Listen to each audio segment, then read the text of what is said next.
तर तिकडे जळगावमध्ये महायुतीच्या उमेदवाराला साथ दिली, मात्र नाशिकमध्ये पाठीत खंजीर खुपसण्याचं काम केलं। नरेंद्र दराडेंच्या पराभवानंतर रेश्मा काळे यांनी ही प्रतिक्रिया दिली। गोकुळ गीतेंनी नाशिकमध्ये नरेंद्र दराडेंचा विश्वासघात केला असं काळेंनी म्हटलं।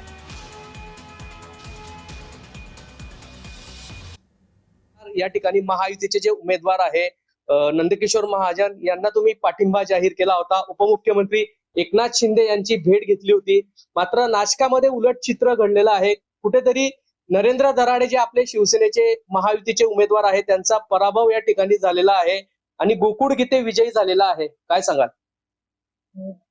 आमचे आदरणीय उपमुख्यमंत्री एकनाथजी शिंदे साहेब यांच्या आदेशाचं पालन करून आम्ही महायुतीचा धर्म पाळला आणि त्यांना पाठिंबा दिला। पण बघायला गेलो तर नाशिकमध्ये असं घडलेलं नाही। नाशिकमध्ये त्यांना महायुतीचा धर्म पाळलेला दिसत नाहीये आणि त्यांना गीतेदादांनी पाठिंबा हा शब्द कधीच वापरलाच नाही।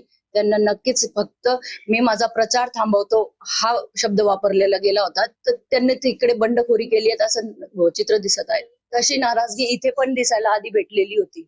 खरं तर पाहिलं तर इथे पण नाराजगी होती, पण एक महायुतीचा धर्म आपण पाळलेला आहोत, त्या धर्माचं पालन त्या ठिकाणी सुद्धा झालेला पाहिजे होता आणि एक महायुती म्हणून दराडे साहेबांना न बघता एक महायुतीचा धर्म पाळायला पाहिजे होता। जुगल पाटील, जय महाराष्ट्र न्यूज, जळगाव।